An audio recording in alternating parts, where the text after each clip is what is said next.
ಆರಂ ಸುದ್ದಿ ಕನ್ನಡ ಸುಸ್ವಾಗತ. ನೀವು ಆರಂ ಸುದ್ದಿ ಕನ್ನಡ ವೀಕ್ಷಿಸುತ್ತಿದ್ದೀರಿ. ಬೆಂಗಳೂರು ನಗರದ ವಿಲ್ಸನ್ ಗಾರ್ಡನ್ನ ಚಿನ್ನಯ್ಯನ ಪಾಳ್ಯದಲ್ಲಿ ಸ್ಫೋಟ ಸಂಭವಿಸಿದ ಸ್ಥಳಕ್ಕೆ ಭೇಟಿ ನೀಡಿ ಘಟನೆಯ ಬಗ್ಗೆ ಪೊಲೀಸ್ ಅಧಿಕಾರಿಗಳಿಂದ ಮಾಹಿತಿ ಪಡೆದರು. ಮುಖ್ಯಮಂತ್ರಿ ಸಿದ್ದರಾಮಯ್ಯನವರು ಇಂದು ಆಡುಗೋಡಿ ಬಳಿಯ ಚಿನ್ನಯ್ಯನ ಪಾಳ್ಯದಲ್ಲಿ ಸಂಭವಿಸಿದ ಸಿಲಿಂಡರ್ ಸ್ಫೋಟವಾದ ಮನೆಯ ಜಾಗಕ್ಕೆ ಭೇಟಿ ನೀಡಿ ನಂತರ ಮಾಧ್ಯಮದವರೊಂದಿಗೆ ಮಾತನಾಡಿದರು.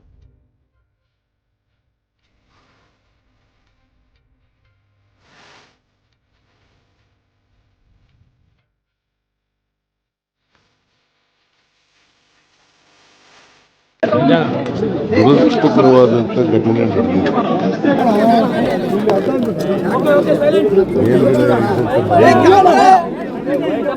ಮೇಲ್ನೋಟಕ್ಕೆ ಸಿಲಿಂಡರ್ ಬ್ಲಾಸ್ಟ್ ಆಗಿದೆ ಅಂತೇಳಿ, ಯಾಕಂದರೆ ಏನು ವಾಸನೆ ಇಲ್ಲ, ಅಲ್ಲಿ ಬ್ಲಾಸ್ಟ್ ಆಗಿರ್ಬೋದು, ಸಿಲಿಂಡರ್ ಬ್ಲಾಸ್ಟ್ ಆಗಿರ್ಬೋದು. ಅಲ್ಲಿ ಪೊಲೀಸ್ನವರ ವರದಿ ಮತ್ತು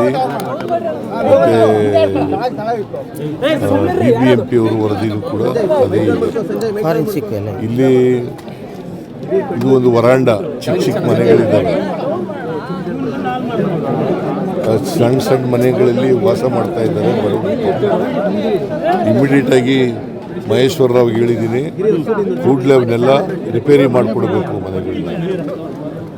ಮನೆಗಳನ್ನೆಲ್ಲ ರಿಪೇರಿ ಮಾಡಬೇಕು. ಮತ್ತು ಯಾರ್ಯಾರು ಇಂಜೂರ್ಡ್ ಆಗಿದ್ದಾರೆ, ಸುಮಾರು 9 ಜನ ಇಂಜೂರ್ಡ್ ಆಗಿದ್ದಾರೆ. ಒಂದು ಡೆತ್ ಆಗಿದೆ, 10 ವರ್ಷದ್ದು. ಅದು ಪಕ್ಕದ ಮನೆ, ಪಕ್ಕದ ಮನೆ. ಇಲ್ಲಿ ಕಸ್ತೂರಮ್ಮ ಅಂತಕ್ಕಂಥವ್ರು ಮನೆ. ಅವನ ಗಂಡ ಹೆಸರೇನು? ಗಂಡ ಹೆಸರೇನೆ ಅಯ್ಯಪ್ಪ.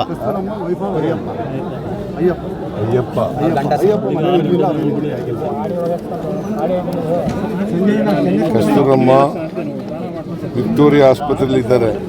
ಇವ್ರಿಗೆ ಬರ್ನ್ ಆಗಿದೆ. ನರಸಮ್ಮ ಸಂಜಯ್ ಗಾಂಧಿ 50 ವರ್ಷ, ಸಬ್ರೀನಾ ಬಾನು 35 ವರ್ಷ, ಸಂಜಯ್ ಗಾಂಧಿ. ಮುಬಾರಕ್ ಅನ್ನೋರು ಸತ್ತೋಗಿರೋರು, ಮುಬಾರಕ್ ಅಂತಕ್ಕಂಥವ್ರು ಸತ್ತೋಗಿರೋರು. ಸಂಜಯ್ ಗಾಂಧಿ ಆಸ್ಪತ್ರೆಗೆ ಅಡ್ಮಿಟ್ ಮಾಡಿದ್ರು, ಅಲ್ಲಿ ಸತ್ತೋಗಿದ್ದಾರೆ. ಫಾತಿಮಾ ಸಂಜಯ್ ಗಾಂಧಿ ಎಂಥದ್ದು ಕಯಾಲ ಇಂದಿರಾ ಗಾಂಧಿ ಆಸ್ಪತ್ರೆ. ಸುಬ್ರಹ್ಮಣಿ 62 ವರ್ಷ, ಅಗಡಿ ಆಸ್ಪತ್ರೆ. ಶೇಖ ನಜೀದುಲ್ಲಾ 37 ವರ್ಷ, ನಿಮಾನ್ಸ್ ಆಸ್ಪತ್ರೆ.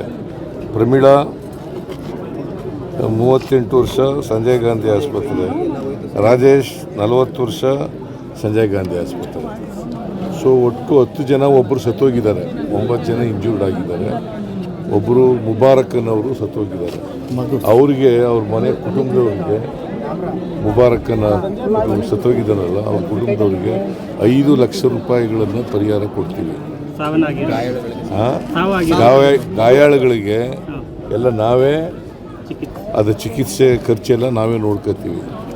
ಒಂದು ಮತ್ತು ಆ ಬರ್ನ್ ಆಗಿದೆಯಲ್ಲ ಅವಳದು ಕೂಡ ಅವೆಲ್ಲ ಪೂರ ಖರ್ಚೆಲ್ಲ ನಾವೇ ನೋಡ್ಕೋತೀವಿ, ಕಸ್ತೂರಮ್ಮ ಅಂತ ಮನೆಯವಳು.